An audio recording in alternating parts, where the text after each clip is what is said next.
All right. Okay, what's up, everybody? It's Pikel with League of Items. I was going to record this video on my computer, but if I'm not sure if it would have actually saved and gone up onto YouTube because I'm running out of space on my PC right now. I want to record, but it does seem like the sound's going through. Okay, so what I want to do is talk about Worlds 2025. And I recorded like 7 minutes of this already, so I'm not going to go through the whole spiel again. But basically, what I want to do is talk about League from more of a betting perspective. If you want more general information about League of Legends or the more expected takes, then go watch Cadril or somebody else who makes content regularly. I have not watched as much League of Legends this year, and for some of you, that's going to be a disqualifying factor of whether or not you should listen to me. But if you take my track record into consideration, I chose DRX to be my dark horse the year that they won Worlds. I won some money on that. I've won $20,000 before on a DraftKings tournament at Worlds. So I do have a decent track record. It just comes down to how do you think about these different teams? What are their strengths and weaknesses? So the other piece of it is that even though I haven't watched, I know 99% of the players' names and how good they are and how good they've been historically. And talent doesn't really fluctuate much season to season or patch to patch. And, we're going to be 2 patches away from anything that anybody has seen.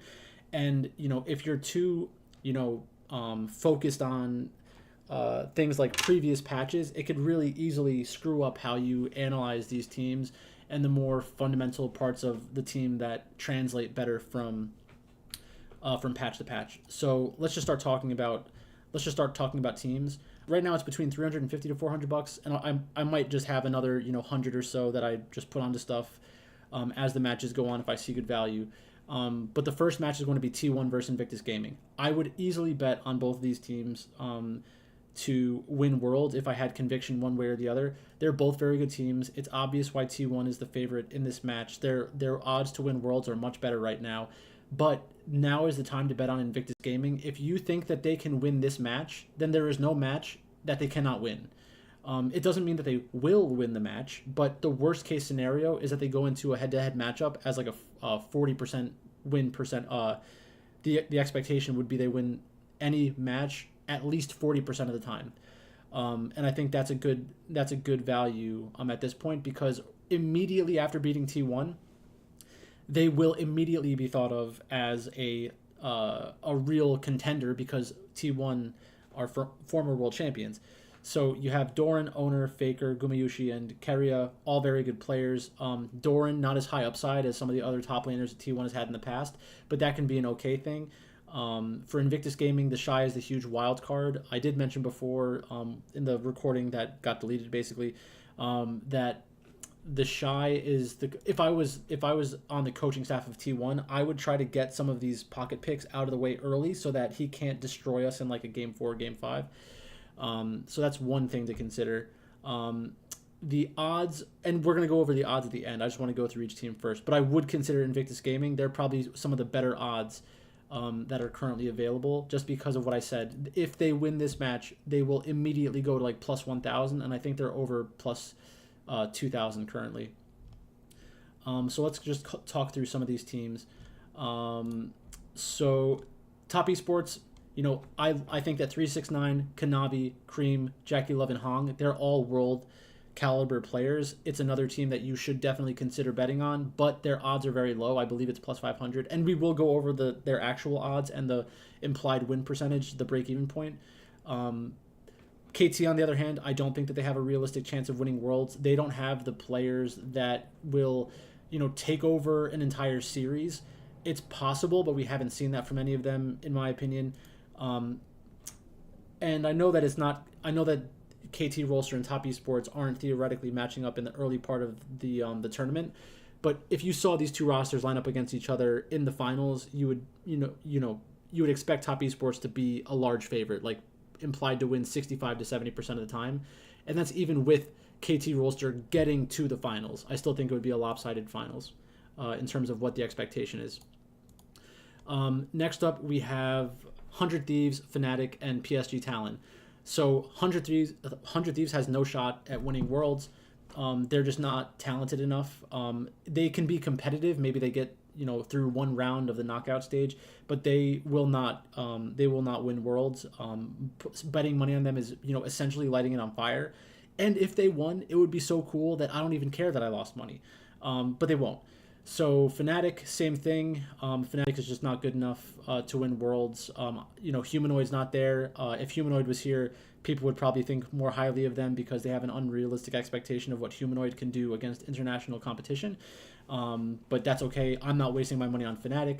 Same thing with PSG Talon. I think that these types of teams can be spoilers during the Swiss stage, but once you get into a best of 3, best of 5...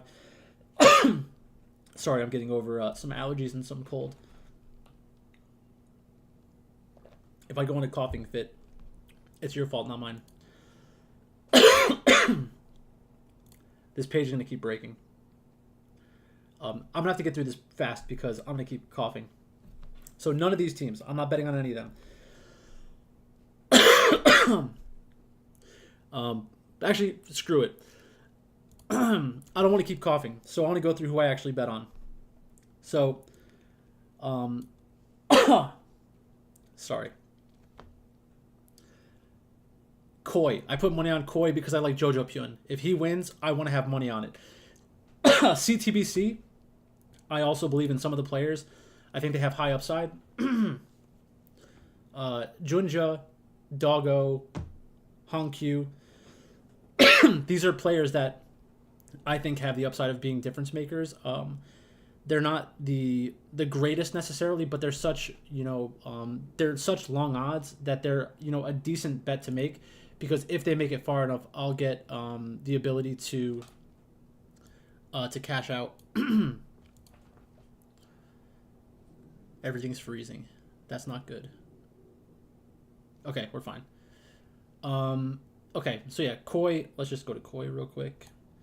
So I think I'm surviving. So Koi, Merwin isn't a player that I'm super excited about. Elyoya is a good jungler. Jojo Pyun is okay. Supa and Alvaro. This bet is mostly just because I like Jojo Pyun. I don't expect Movistar Koi to win. Am I willing to light $10 on fire just in case I'm right? 1,000% yes. Vivo Kid, I put $10 on them, I think, just because it'd be insane for... Or no, I didn't. Vivo, no. They're plus 100,000. So what that means is if you bet $100, you win 100,000. Good luck with that.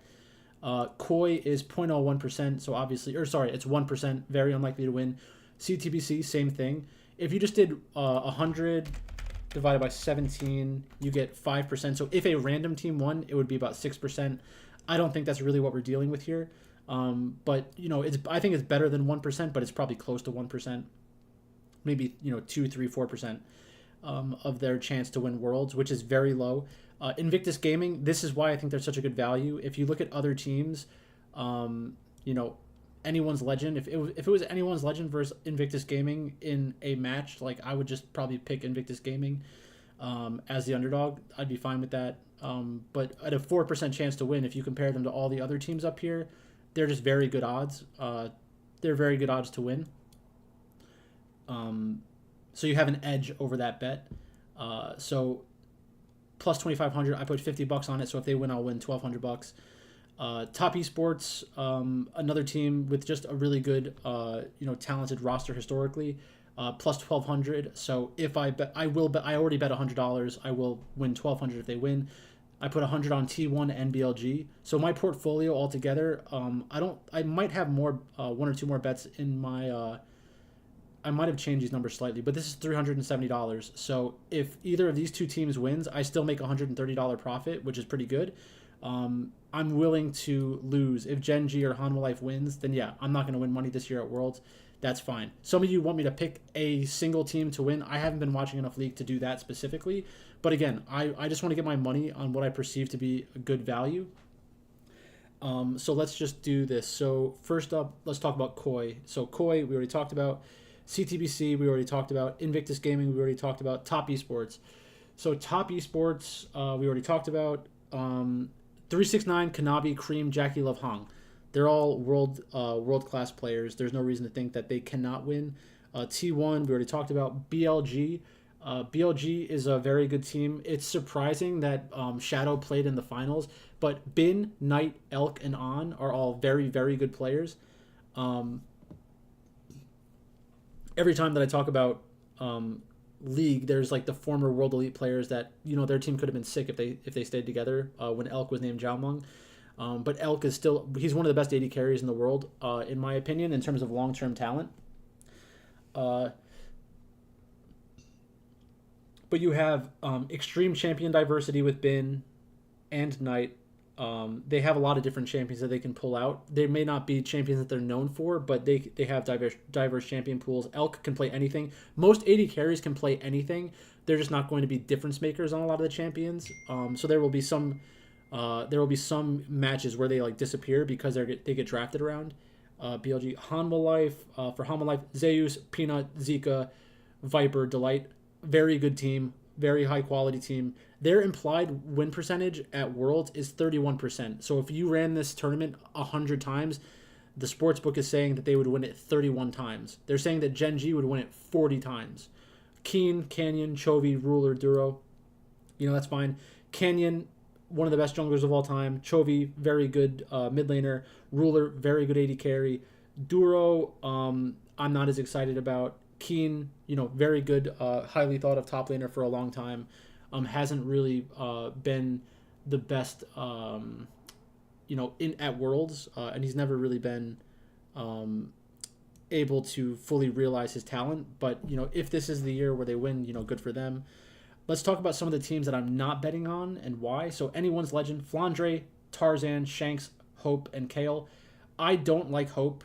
Well, that's weird. Hope is not a world championship ADC. Shanks is not a world championship mid laner. Tarzan is, I think, used to be at least a very high quality jungler that I could see winning worlds. Flandre, I'm not betting on these guys to take down worlds and beat the more established names that we've already talked about. KT, I already talked about them. The same thing. Anyone's Legends projected to win 11% of the time. KT Rolster 5% of the time. G2, I'm not spending money on G2 at Worlds. Just not doing it. Cap's a great player, but I don't think there's any way that G2 is able to carry this. The tournament is in China, I think. So that's an even better reason to bet on a team like Invictus Gaming. If they get through that first round, then they're super live to win the tournament. But I think I've gotten through most of what I wanted to say.